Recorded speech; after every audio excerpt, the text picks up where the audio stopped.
Bismillahirrahmanirrahim.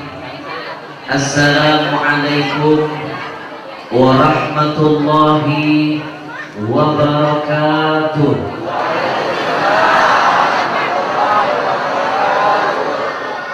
Innal hamdalillah, segala puja dan puji milik siapa? Yusabbihu lahu ma fis samawati wal ardh. Ketahuilah semua apa yang sudah Allah ciptakan, yang ada di bumi, bahkan yang di langit, mereka selalu senantiasa bertasbih memuji Allah. Kalau yang di langit saja tahu diri masih mau memuji Allah, pertanyaan saya, apakah manusia kita yang di bumi tidak mau bertasbih memuji Allah? Untuk yang kesekian kalinya, saya ingin melatih diri saya dan mengajak semua yang saya muliakan yang ada di depan saya. Jangan bermimpi bisa meraih kemuliaan kalau tidak mau memuliakan Allah yang jelas-jelas maha mulia. Ibu, kalau kita bertasbih dulu mau 15 orang. Mau? Saya terpaksa. Tidak akan pernah rugi orang-orang yang mau memuji Allah. Hadirkan hatinya, sejenak kita bertasbih kepada Allah. Subhanallah walhamdulillah wala ilaha illallah wallahu akbar wala haula wala quwwata illa billahil aliyyil azim. Subhanallah walhamdulillah wala ilaha illallah wallahu akbar wala haula wala quwwata illa billahil aliyyil azim.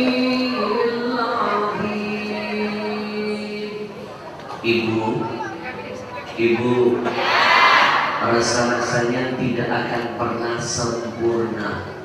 Sekali lagi saya ulangi, tidak sempurna. Kalau kita hanya memuji Allah, tapi kita belum memuji orang yang dipuji oleh Allah. Siapa lagi kalau bukan Nabi kita Muhammad? Ibu, rasa-rasanya tidak indah kalau kita hanya memuliakan Allah, tapi kita belum memuliakan orang yang dimuliakan oleh Allah. Siapa lagi kalau bukan Nabi kita Muhammad? Ibu, rasa-rasanya tidak lengkap kalau kita hanya menyebut kata Allah, Allah, Allah, tapi kita belum berselawat kepada orang yang Allah pun Tuhan kita berselawat untuknya. Siapa lagi kalau bukan Nabi kita Muhammad? Mana buktinya? Simak firman Allah yang satu ini.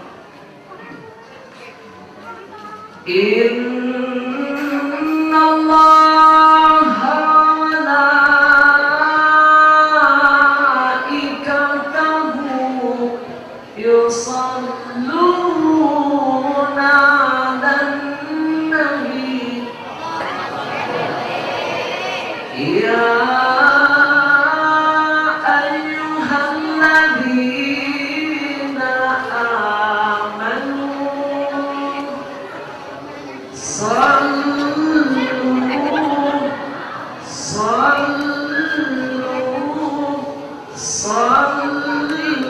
alaihi wa sallimu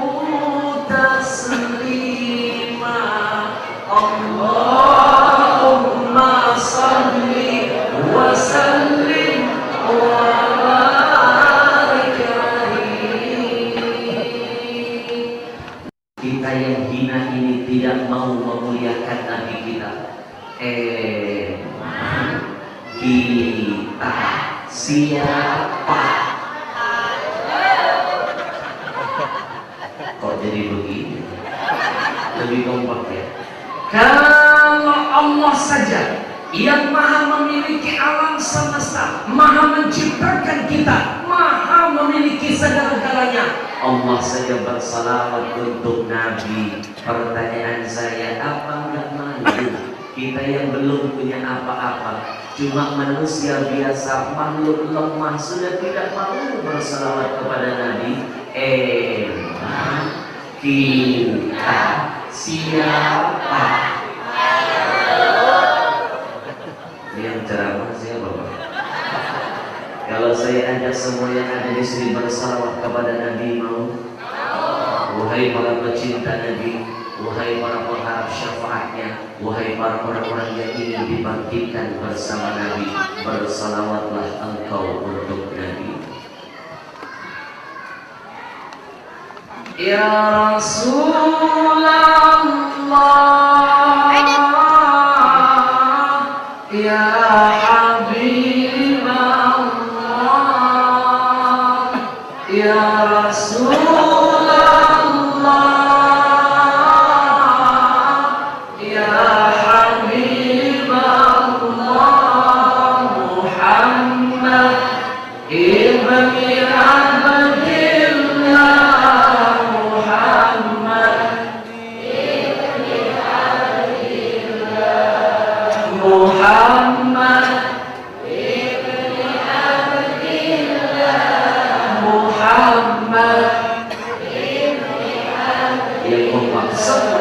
ya Rasulullah,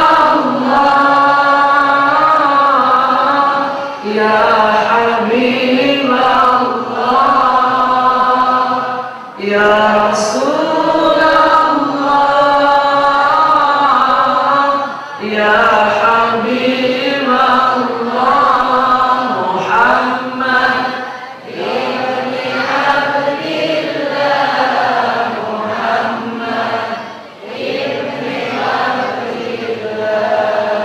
Muhammad Muhammad ibni Abdillah, Muhammad ibni Abdillah, ibni Abdillah. Allahumma salli wa sallim ala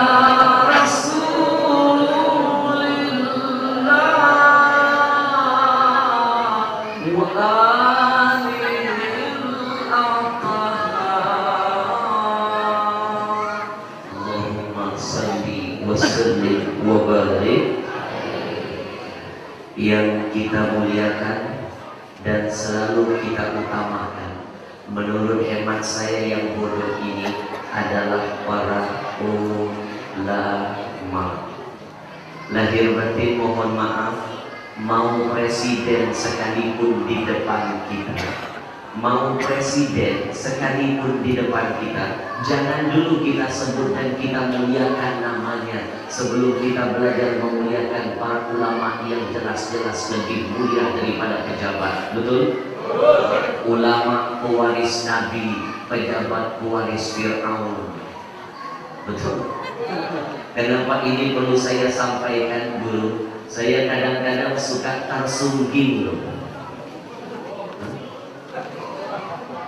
Mulut-mulut siapa? Yang ceramah siapa? Ustadz dilawan.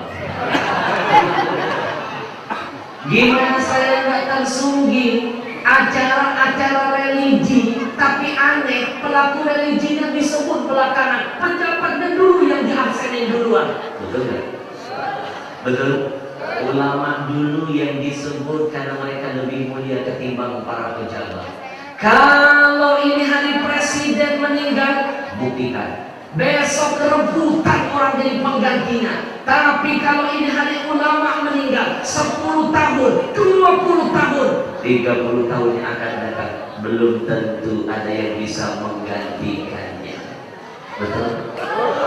Masih ingat kepergian saudara kita Ustaz Jeffrey Al-Bukhari, guru Kiai Haji Zainuddin MZ dan ulama-ulama lainnya, 10 tahun, 20 tahun, belum tentu ada yang bisa seperti mereka. Maka kita doakan guru-guru kita yang masih hidup, mudah-mudahan Allah panjangkan umurnya, Allah berkahi hidup dan langkahnya, dimudahkan segala urusannya, amin ya rabbal. Yang saya hormati, saya muliakan segenap para hadirin hadirat yang berbahagia, terkhusus untuk jamaah masjid, ya itu maksudnya, gitu aja kok repot. Kita mohon kepada Allah, mudah-mudahan Allah Subhanahu wa Ta'ala menggolongkan kita menjadi orang-orang yang pandai memanfaatkan sisa usia kita sebaik-baiknya di jalan Allah dan Rasulnya, insya Allah. Baik, tidak banyak yang ingin saya sampaikan. Kalau tadi sudah kita sama-sama mendengar tausiah dari guru kita, alasannya saya nggak perlu panjang lebar.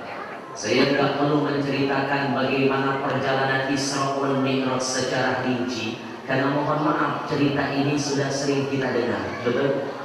Tapi malam ini sedikit berbeda. Saya ingin coba menghadirkan filosofi Mi'raj. Hal apa yang tersirat yang ada dalam perjalanan Nabi yang bisa kita angkat menjadi ilmu untuk kita semua. Karena lahir batin mohon maaf, guru saya mengajarkan ilmu itu tidak hanya bisa ditemukan pada yang tersurat. Tidak sedikit yang tersirat. Apa yang terjadi pada diri kita, orang-orang di sekeliling kita, sebenarnya ada ilmu yang ingin Allah titipkan untuk kita. Guru saya berpesan, man kathura i'tibaruhu qalla ikaruhu. Siapa orang yang pandai mengambil hikmah dari semua kejadian yang ada di sekelilingnya, maka sedikit kegagalan dalam hidupnya. Mau tahu filosofi Mi'raj apa yang ingin saya sampaikan? Mau tahu? Yang kompak dong, mau tahu? Kasih tahu gak ya? Mau tahu banget atau tahu aja? Cius? Ini apa? Mohon maaf, saya harus merubah gaya ceramah saya karena saya di depan saya ada makhluk halusnya. Kalau ngadepin anak kecil harus pakai bahasa anak kecil. Karena mohon maaf, terkadang kita suka egois ketika ceramah, kita nggak pernah mikirin anak-anak di depan kita. Padahal mohon maaf, salah satu bentuk penghargaan bagi mereka adalah kita membuat perasaan mereka, biar mereka malam ini merasa, oh bukan cuma acara buat orang tua, tapi malam ini juga bagian dari acara mereka. Oke bro? Nanti yang berani maju ke depan jawab pertanyaan saya dapat uang 50.000. Mau? Giliran duit kamu cenah-cenah ya. Baik, episode yang pertama singkat padat insya Allah. Ketika Nabi Sallallahu Alaihi Wasallam dimi'rajkan Allah, araja ila sama, Nabi berangkat dari bumi. Saya ingin tanya, bumi itu tempatnya di mana? Bawah. Nabi diterbangkan ke mana? Langit. Langit itu posisinya di bawah apa di atas? Siapa bilang di bawah? Dia mau marah-marah begitu. Nabi diterbangkan Allah dari bumi menembus langit. Langit itu di atas. Pertanyaan saya, apakah Nabi kita lama main-main di atas? Tidak. Nabi gak lama di atas, Nabi segera buru-buru turun ke bumi. Dan nyampe satu malam Pak, sebelum subuh sudah turun. Kalau bahasa Quran cuma landan. Turun, ditanya Allah, Muhammad kenapa buru-buru turun? Apa jawab Nabi sambil menangis, Nabi berkata, ya Allah, aku teringat dengan umatku yang ada di bawah, ya Allah. Ini baru namanya pemimpin. Kalau lagi di atas, main-main dong ke bawah. Ini pesan kalau lagi di atas ingat dengan orang-orang di bawah. Lagi kaya pikirin dong orang miskin. Lagi pintar pikirin orang-orang yang bodoh. Lagi kuat ingat orang-orang yang lemah. Karena mohon maaf, faktor ketinggian sering membuat orang lupa diri, lupa daratan. Tidak sedikit orang dulu waktu belum jadi pemimpin turun ke bawah.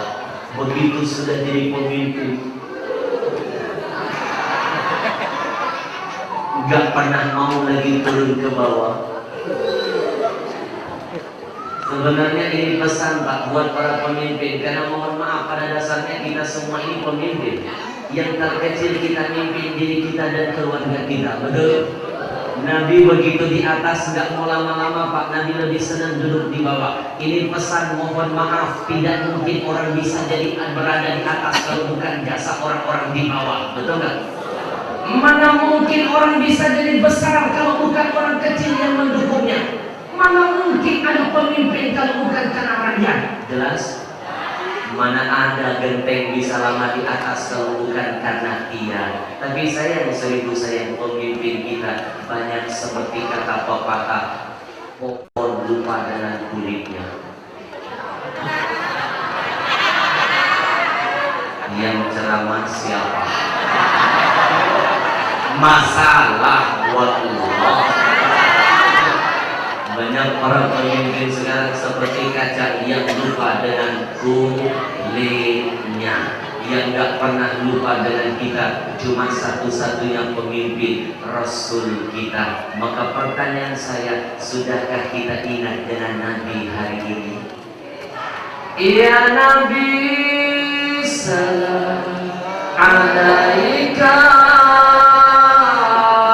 ya Rasul salam salam alaika, ya Habib salam salawatullah.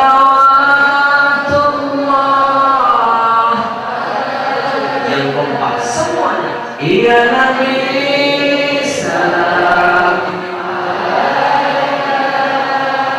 ya Rasul salam salam alaika, ya Habib salam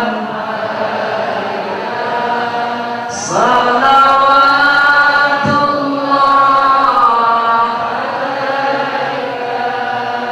Banyak pemimpin kalau sudah di atas lupa dengan orang-orang yang di bawah. Maka tahu gak perbedaan pilkada dan pilkada? Kalau pilkada begitu jadi langsung lupa.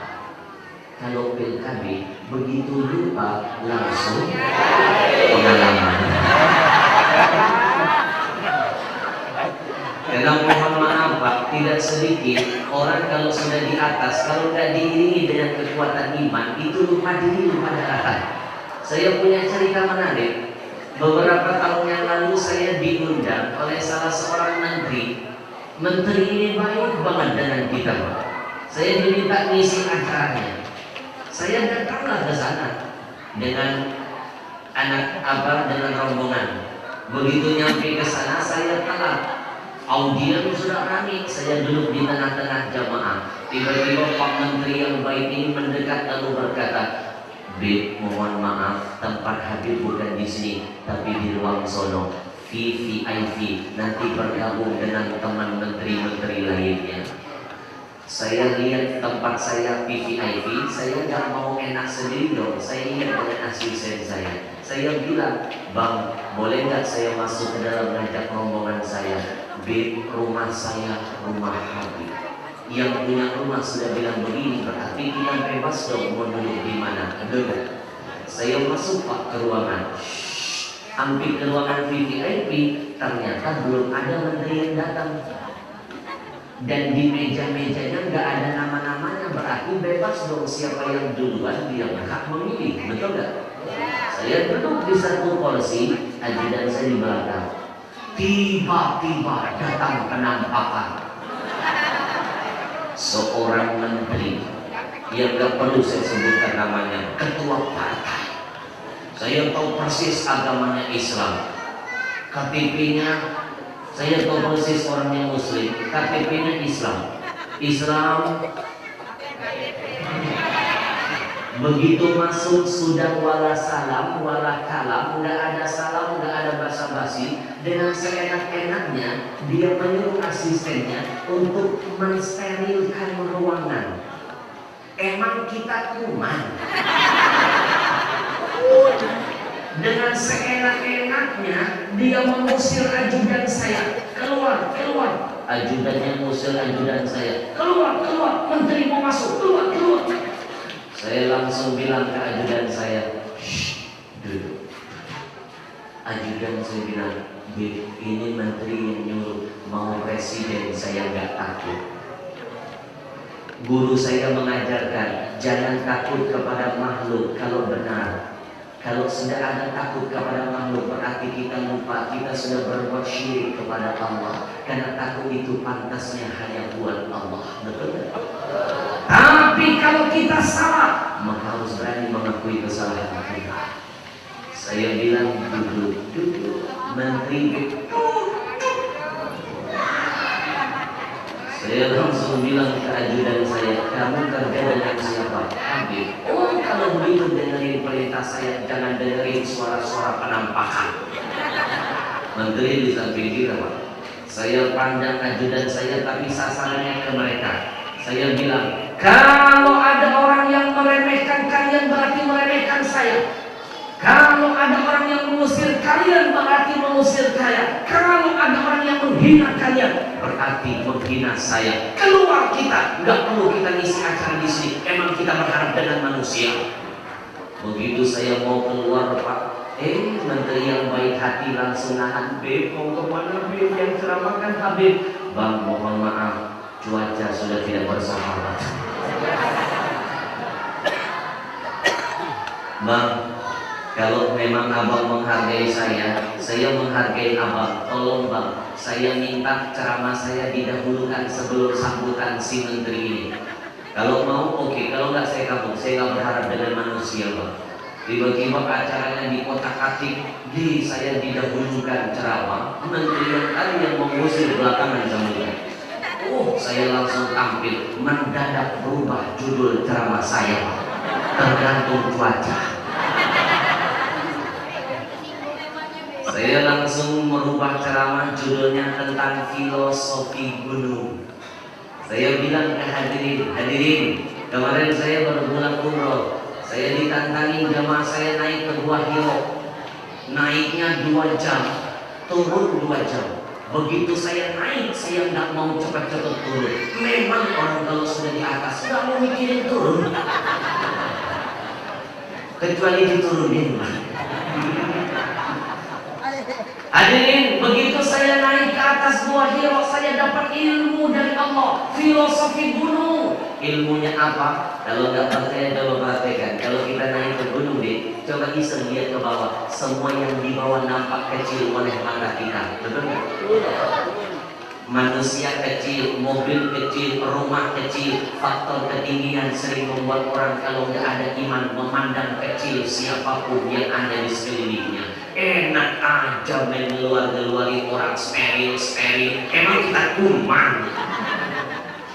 Saya turun dari panggung, Pak. Menteri yang tadi diem aja, menteri yang baik mendekat lalu bingung, kok judulnya nggak seperti yang saya minta? Saya bilang, bang mohon maaf, cuaca ekstrim. Karena mohon maaf loh, al-kibriya sokoh. Kalau orang itu arogan, dibalas dengan arogan, malah dapat pahala sedekah. Karena kita menghadirkan tamparan yang dia bisa merasakan, nggak enak rupanya kalau ngomongin orang. Tapi alhamdulillah sekarang menteri yang tadi sudah baik banget. Nggak pernah lagi kalau ketemu dengan steril. Sekarang sudah baik luar biasa, alhamdulillah. Maka pantas kata Nabi, tahu nggak ciri-ciri orang sombong apa? Waghamtun nas, suka memandang kecil siapapun yang ada di hadapannya, merasa cuma dia yang besar, orang lain kecil. Nabi kita nggak pernah merasa seperti itu. Subhanallah. Ya Nabi salam, Ya Rasul salam, Ya Habib salam, salawatullah.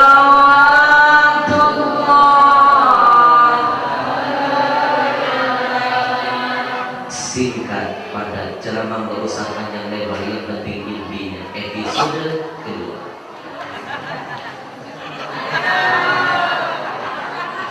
Jangan heran kalau ada penceramah lagi ceramah suka iseng dia jam tangan. Itu cuma teknik ceramah saja.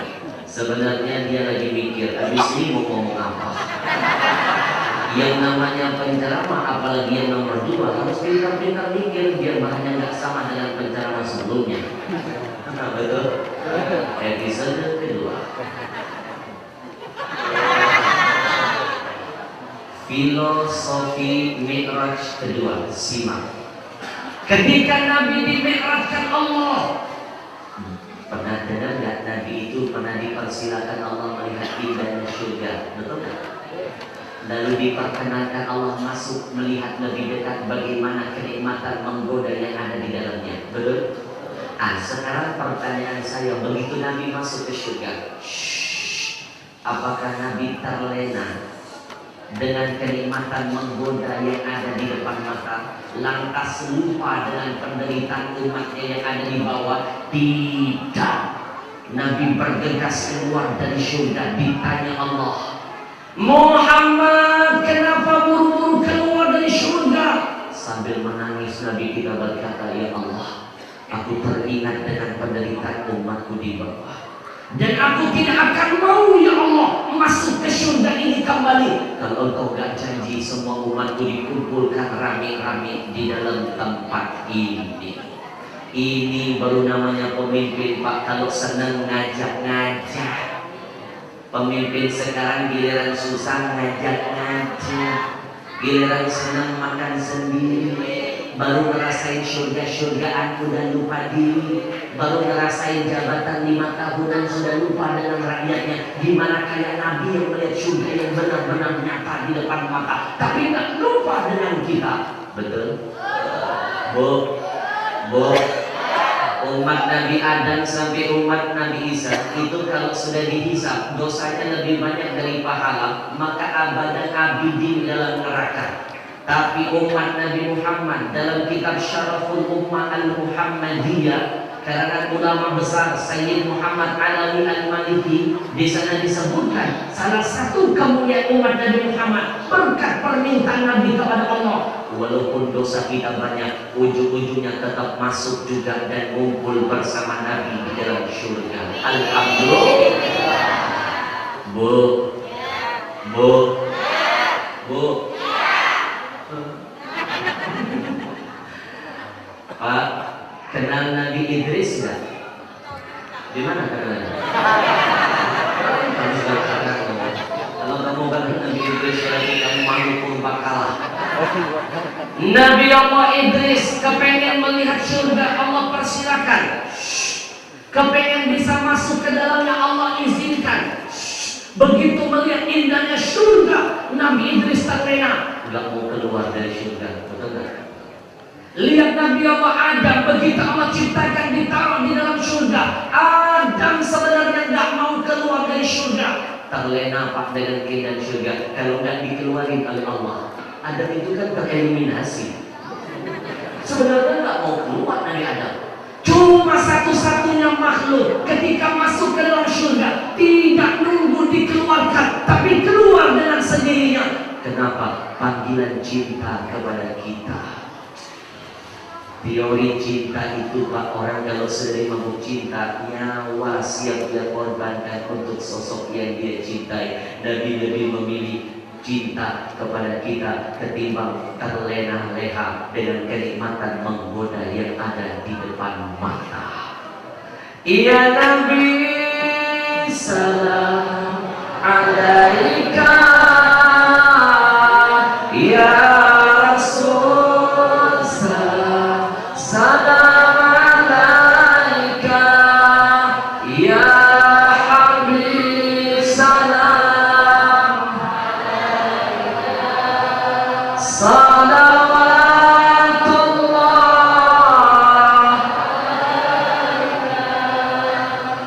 singkat padat.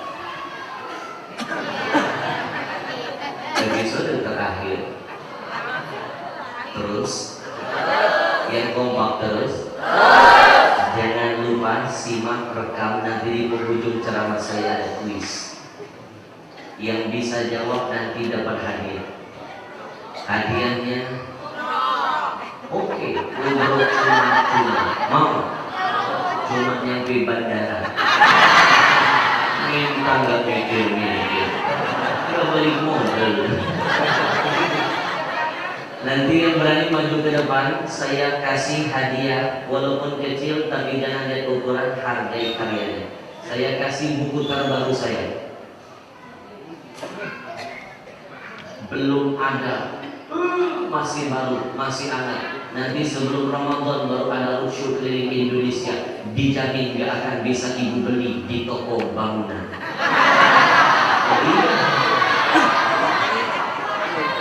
Yang bisa jawab pertanyaan saya nanti dapat buku plus tanda tangannya. Buku ini saya tulis 3 tahun setengah. 3 tahun setengah bukan waktu yang singkat. Saya nulis sambil nangis, Pak. Kenapa saya nulis buku ini? 4 tahun yang lalu saya diundang ceramah ke satu kota namanya Tibu, 5 jam dari kota Jambi. Di sana saya menangis ketika melihat satu potret kehidupan seorang anak memuji ibunya di kandang kambing. Hampir mirip dengan kejadian beberapa bulan yang lalu. Seorang anak perempuan melaporkan ibunya yang tua renta ke kantor polisi hanya karena perkara sepele. Ibunya memotong pohon di depan rumahnya. Bukankah ini pertanda bahwa kiamat sudah dekat? Karena di antara tanda-tanda kiamat sudah dekat, kata Nabi, akan ada anak-anak menjadi majikan bagi orang tuanya. Singkat cerita, banyak anak akan menjadi durhaka dengan orang tuanya. Pulang dari Jambi di atas pesawat saya nggak bisa tidur, Pak. Coret-coret, lahirlah karya ini. Saya kasih judul ASDR, ada surga di rumahmu. Ada surga di rumahmu. Kenapa saya namakan ada surga di rumahmu? Setiap orang pasti ingin masuk surga, tapi tidak semua kita sadar sebenarnya di dalam rumah kita ada surga yang Allah desainkan untuk kita, sangat dekat dengan kita, tapi kita lupakan. Kita sibuk mencari surga yang jauh, lupa dengan surga yang dekat. Siapa surga yang dekat itu? Ayah ibu kita. Lebih dekat lagi di bawah telapak kaki ibumu. Tapi kenapa engkau sibuk mencari yang di luar, lupa dengan yang di dalam? Nanti saya kupas tuntas di buku saya. Beli ya.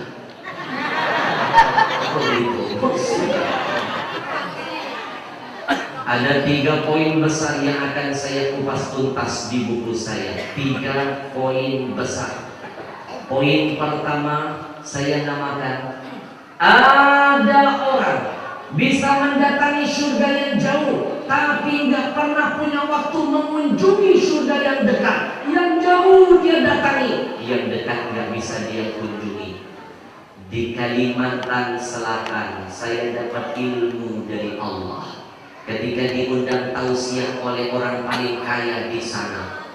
Saking kayanya, Bu, penghasilan dia tiap bulan puluhan miliar. Saking kayanya, pergi haji tiap tahun dijemput tentara di atas pesawat.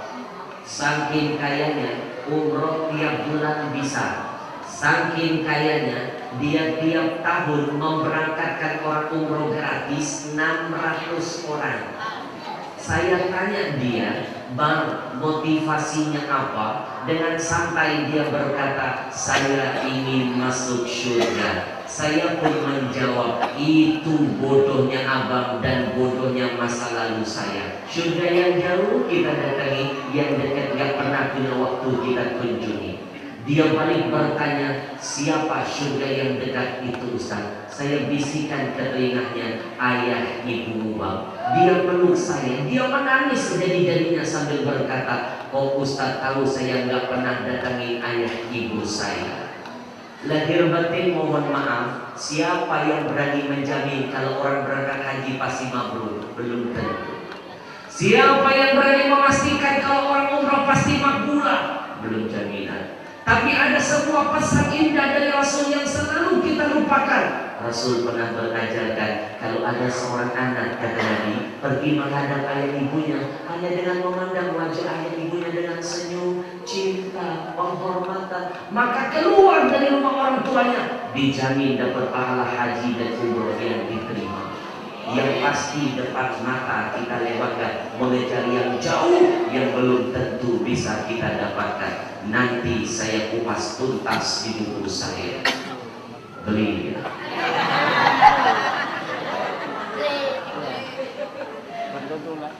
Poin kedua dalam buku ini yang akan saya kupas, ada orang bisa menghormati surga di luar, tapi tidak bisa memuliakan surga yang di dalam.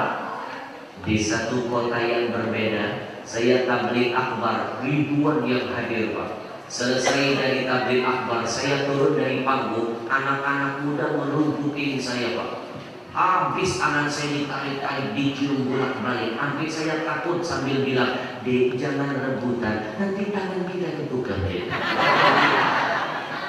Tangan saya ditarik-tarik Pak, dicium bolak-balik. Yang lucunya ada seseorang salah narik tangan, ketarik tangan temannya, dicium. Tangannya pada bilang begini, Allah. Tangan saya dicium bolak-balik, pipi saya dikecup, kening saya disosor, dada saya dicium, badan saya dipeluk. Untung banget laki-laki. Saya merasa risih dengan yang begini. Saya tanya mereka, "Dek, maaf ya, kenapa kalian menghormati saya sedahsyat ini?" Dengan santai mereka menjawab, "Kami ingin masuk surga Ustaz." Saya bilang, orang saya belum tentu dirinya deh. Jawab yang jujur ya, pernah nggak kalian bangga mengambil tangan ayah kalian lalu kalian hormati seperti kalian memuliakan saya, dicium bolak-balik tangan ayahmu? Nggak pernah Ustaz. Oh nggak pernah. Kamu tahu nggak ayahmu siang malam bermandikan keringat, kepalanya jadi kaki, kaki jadi kepala, hatinya selalu berdoa, kalau anakku harus jadi orang. Begitu ayah bikin anak jadi orang, berapa banyak anak bikin ayah jadi budak. Dek, pernah nggak kamu kecup kening ibumu, kamu cium pipinya, kamu peluk mesra mereka? Nggak pernah Ustaz. Oh nggak pernah. Kamu tahu nggak sejak kamu lahir ibumu nggak pernah tutup mata, dia relakan matanya terjaga demi menjaga tidurnya nyamuk, seekor nyamuk diharamkan menggigit tubuhmu. Pernah engkau hormati mereka seperti engkau memuliakanku? Nggak pernah Ustaz. Oh kalau nggak pernah deh, pulang dulu kalian ke rumah, hormati dulu surga di rumah, baru memuliakan yang di luar. Bodohnya anak-anak sekarang, tangan orang dicium-cium, tangan orang tua nggak pernah digituin. Bodohnya anak-anak sekarang, sama orang lain bisa ngomong enje, nun sewu, sama orang tua ngomongnya hai hoi hai hoi. Bodohnya anak-anak sekarang, sama pacar bisa ngomong romantis, darling, darling, dadar guling. Giliran sama orang tua galaknya kayak 17 setan. Itu sama saja, lebih mengejar surga yang jauh, lupa dengan surga yang dekat. Nanti ada di buku saya. Terima kasih pengertiannya. Dan alhamdulillah dari semua penjualan buku ini kita alokasikan untuk dakwah. Kalau berminat di luar aja. Doakan mudah-mudahan ini bisa bermanfaat untuk umat. Yang beli malam ini langsung tak kasih tanda tangan. Yang terakhir poinnya, ada orang bisa membahagiakan surga di luar, tapi tak bisa membangun kebahagiaan untuk surga yang di dalam. Saya tabligh akbar di kota yang lain Pak, ketemu seorang anak muda ganteng pintar Pak, nangis-nangis di kaki ibunya sambil berkata, "Ibu doakan saya biar dapat pekerjaan yang saya cita-citakan." Ibunya siap malam mendoakan dia. Singkat cerita, karena doa ibunya, anak ini dapat pekerjaan yang dia cita-citakan. Ingat pesan Nabi dalam kitab ini saya tulis Du'aul walid liwaladihi kadu'ain nabi li ummatihi. Doa orang tua untuk anak-anaknya kedahsyatannya bagaikan doa Nabi bagi umatnya. Maka saya mau titip pesan buat Bapak Ibu, hati-hati jaga ucapan. Kalau kesal sama anak, jangan langsung nyumpahin dari doa lo. Saya tulis di buku saya, siapa yang tidak kenal dengan imam besar Masjidil Haram, Imam Sudes, yang kalau mimpin sholat nangis terseduh-seduh. Itu dulunya Pak, waktu masih remaja, Sudes itu nakalnya minta ampun. Kalau di Mekah itu ada geng motor, sudah jadi imamnya Pak. Untung gak ada Pak. Suatu saat ibunya pusing, Sudes disumpahin sama ibunya. Apa kata ibunya?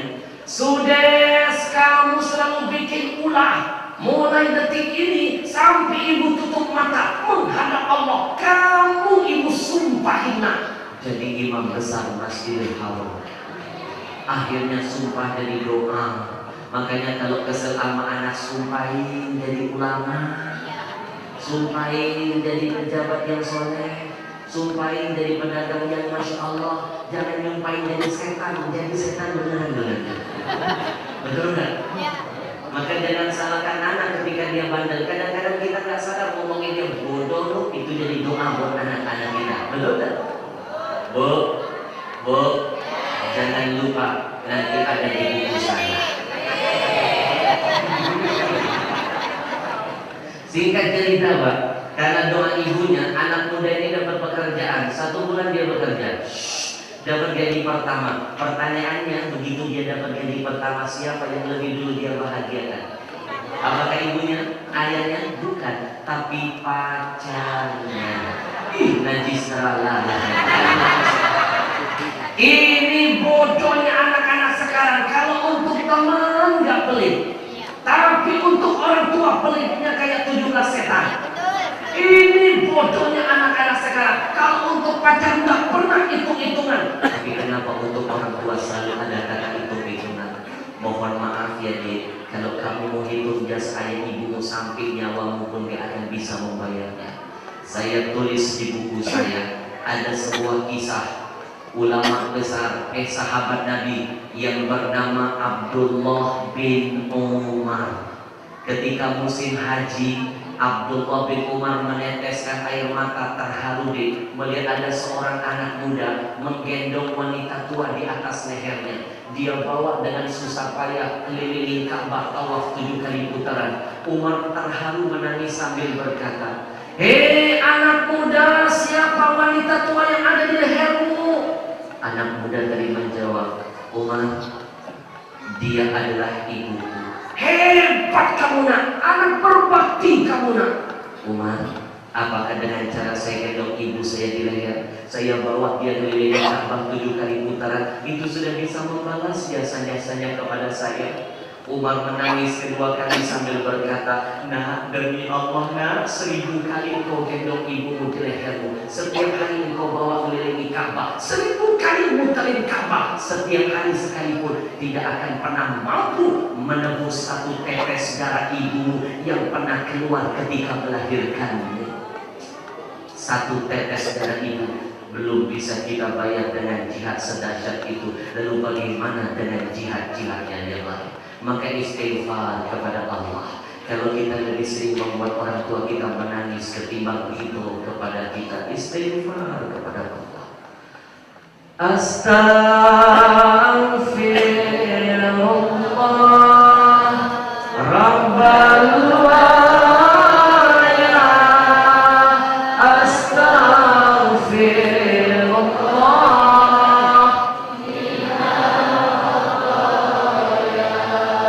Astaghfirullah Rabbal Waya.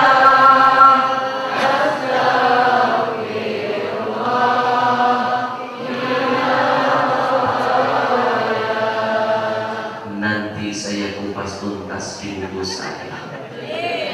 Beli. Yang berani maju depan dapat gratis, saya kasih tanda tangan. Episode terakhir. Mohon doanya. Semua kisah nyata yang ada di buku ini sedang kita rencanakan untuk disinetronkan atau difilmkan, Pak. Semuanya nyata. Termasuk salah seorang karyawan saya, dulunya tukang ojek. Tukang ojek, Pak. Anak yatim, masih muda. Kerja dengan saya 9 bulan, sekarang nasibnya Allah ubah begitu cepat. Begitu maka kerja dengan saya cuma minta di antara syaratnya, nah nanti kalau kamu dapat gaji dari saya, mau nggak kamu lakukan apa yang pernah saya lakukan? Dan saya merasakan hasilnya. 50% gajimu kasih buat ibumu.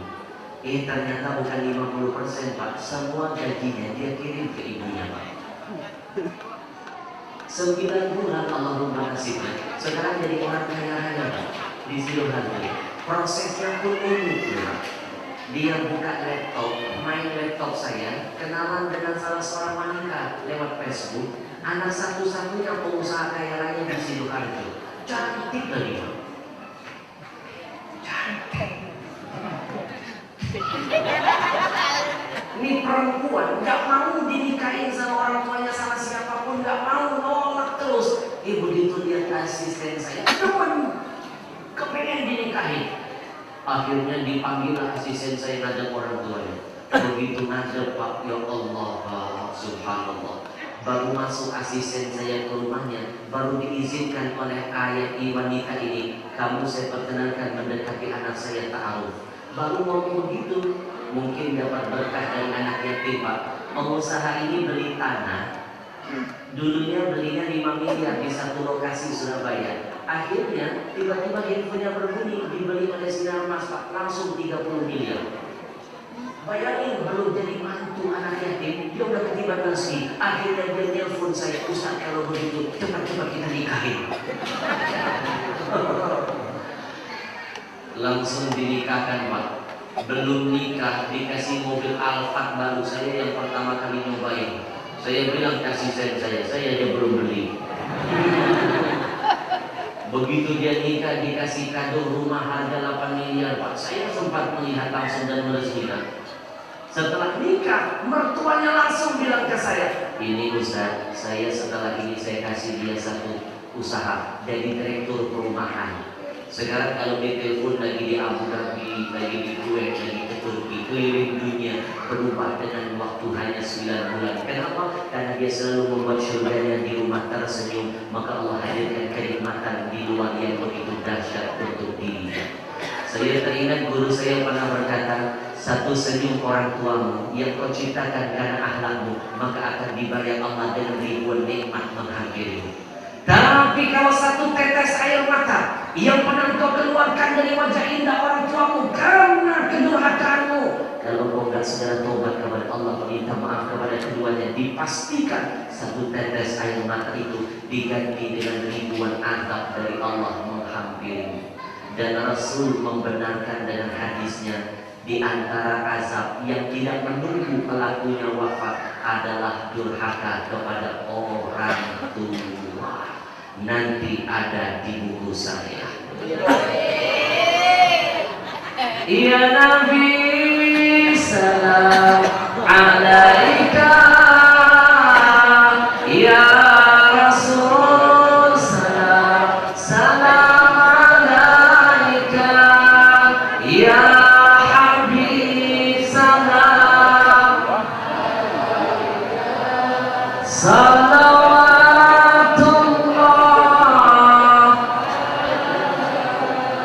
Yang terakhir, kembali kepada topik kita. Tadi saya baru mengupas 2 filosofi, betul?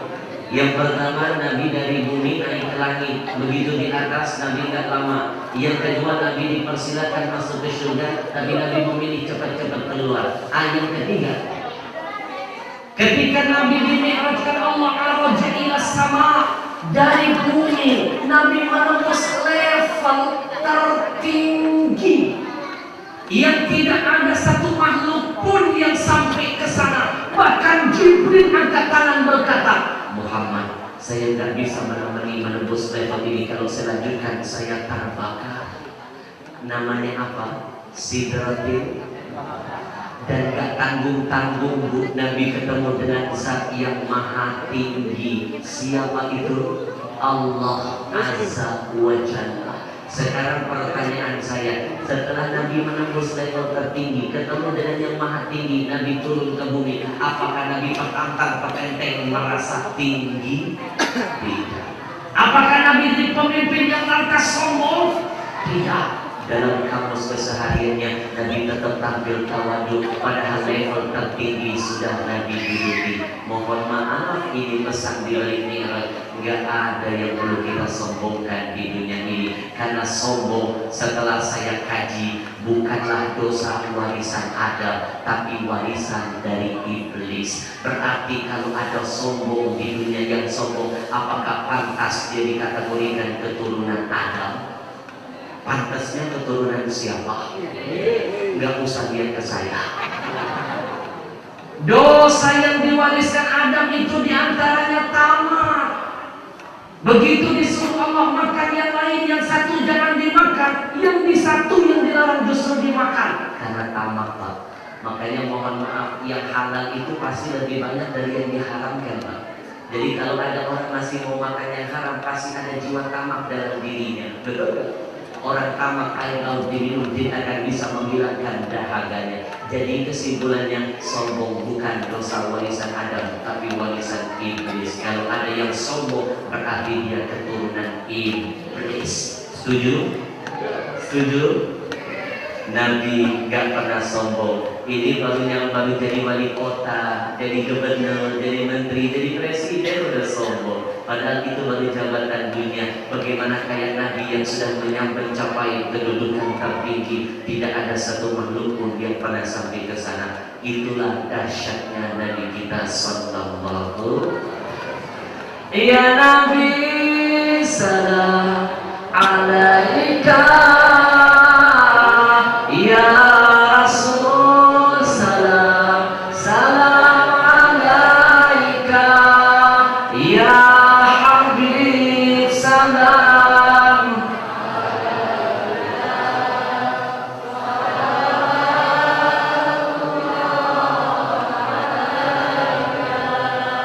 Satu jam lebih tanpa terasa. Sebenarnya masih banyak filosofi ini. Tapi jangan saya sampaikan di sini. Nanti tunggu kehadiran buku berikutnya. Kalau di buku nanti alamat gak beli buku.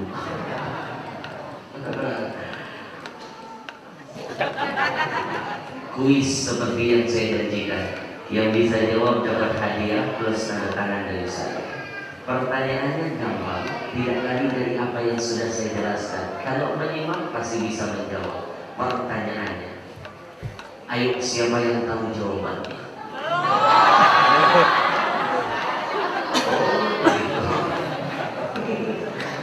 Pertanyaannya tidak lari dari materi kita malam ini. Kalau mendengar pasti bisa menjawab.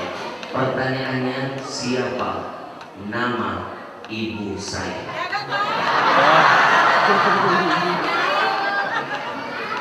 Oh, tadi belum diomongin deh. Saya terlalu sayang dengan ibu saya, Pak. Buku ini saya hadiahkan, launchingnya tepat di hari ulang tahun ibu saya tercinta. Pertanyaannya, siapa yang tahu judul buku apa yang ada di tangan saya ini? Yang tahu dapat hadiah dari saya. Tahu.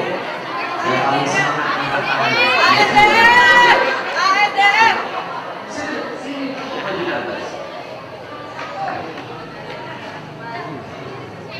Baik, lahir batin mohon maaf tidak mengurangi rasa hormat. Tidak mengurangi rasa hormat saya. Saya manggil teman yang sendiri. Biar mereka anak muda paham di mana tempat yang benar meletakkan simbol keberanian. Anak-anak muda sekarang kalau tawuran heran tuh berani mati. Giliran naik motor berani nabrak. Narkoba berani mampus. Giliran yang baik takut. Berani boleh bro, tapi untuk yang baik bukan yang buruk seperti temanmu yang satu ini. Izinkan saya berkenalan dengan makhluk langka ini. Kamu langka. Karena kata Nabi makin dekat kiamat nanti ada sekelompok orang yang diberikan gelar oleh Nabi pun kelompok yang langka. Kita masuk. Assalamualaikum. Waalaikumsalam. Nama siapa? Iya. Itu nama pendek. Nama panjang? Eka Rizal. Kenapa saya perlu tanya? Karena takut kejadian ini terulang. Suatu saat saya tanya anak kecil. Saya nanya kok dibalik ditanya, Pak. Saya nanya, namamu siapa? Dia balik nanya, yang pendek tapi panjang. Saya bilang yang pendek dulu, nanti saya dikasih tahu yang panjang. Kalau yang pendek Muhammad Amin, yang panjang Amin. Kecil dan saya. Kamu kelas berapa? SMA. Baik. Boleh tahu cita-citamu ke depan mau jadi apa? Belum tahu. Pengen jadi belum tahu. Baik. Orang tua masih ada? Masih. Dua-duanya. Percaya nggak kalau seseorang itu akan menyadari betapa bernilai ayah ibunya nanti kalau sudah meninggal dunia dan meninggalkan dia selama-lamanya? Percaya nggak? Percaya. Kamu sayang nggak dengan ayah ibu? Saya. Kira-kira apa yang ingin kau sampaikan buat ayah ibu? Ada pesan-pesan terakhir? Kayak serem banget nih. Baik, mau dapat buku? Baik, kita kasih hadiah. Jawab dulu. Kalau mau pintar harus belajar, mau masuk surga harus beramal. Segala sesuatu harus diawali dengan ikhtiar. Judul buku ini apa? Yang di atasnya apa? Surga di dalam rumahnya. Surga di dalam rumah. Ada surga di dalam rumah. Ada surga di rumahmu. Siapa surga kita itu? Ayah dan ibu. Lebih dekat lagi dia adalah ibu. Dan surga ada di bawah telapak kaki siapa? Ibu. Yang kencang. Surga di bawah telapak kaki ibu. Kemarin ada yang nangis dengan kalimat ini. Saya tanya dia, kenapa kamu nangis? Dia bilang surga saya rusak. Saya bingung, saya tanya, kenapa yang rusak? Kemarin ibu saya kakinya 3 tulis-tulis. Namanya juga anak bocah. Baik, kamu dapat hadiah dari saya. Saya mau titip pesan, kasih contoh yang baik buat teman-teman remajamu. Jangan narkoba, jangan tawuran, jangan kebut-kebutan, jangan menciptakan goresan luka di hati orang tua. Kalau enggak nanti Allah hadirkan ribuan kesulitan menghadap. Ya Nabi salam.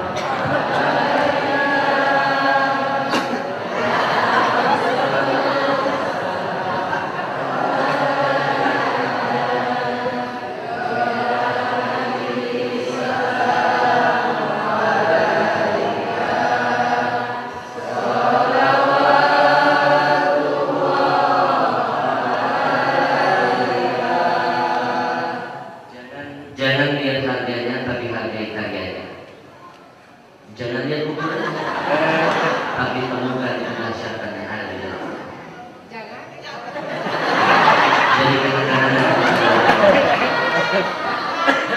dia berhak dapat ini karena kelihatan dari matanya terpancar ada cahaya cinta. Dia mencintai orang tuanya. Mohon maaf kalau sudah cinta itu terlihat Pak dari tatapan mata. Betul? Nyesel kamu nyesel berjanjilah kepada Allah jadi anak soleh, bikin ibumu, ayahmu selalu ridho denganmu. Karena mohon maaf, kata kunci dari buku ini sebenarnya adalah sebuah kata simak. Setelah saya coba mengupas kenapa Rasul menjadi ridhonya Allah terletak ketika orang tua itu kepadamu, saya menemukan sebuah kesimpulan. Ternyata kunci sukses kita dunia akhirat ada di lisan ayah ibu kita. Kalau dia ridho dengan kita, maka langit terbuka, aras bergoncang, malaikat mengaminkan doa kita dan Allah memudahkan segala urusan kita. Jelas? Jangan sibuk mencari ridho di luar tapi lupa dengan yang di dalam. Terima kasih. Lepaskan tangan saya. Baik, hadirin yang dimuliakan Allah, mungkin ini dulu yang bisa saya sampaikan. Kebodohan milik saya, kelancaran ada di saya, kekurangan semua ada di saya. Kesempurnaan itu milik Allah. Titik salam untuk semua keluarganya. Kita angkat kedua tangan kita mohon kepada Allah. Mudah-mudahan Allah Subhanahu wa taala menjadikan kita menjadi orang-orang yang berbakti kepada kedua orang tua kita. Amin ya rabbal. Assalamualaikum warahmatullahi wabarakatuh. kasih kami ucapkan kepada Ustaz Haji Ahmad Al-Habsyi yang sudah memberikan mauizahnya kepada kita. Mudah-mudahan dapat kita amalkan dalam kehidupan.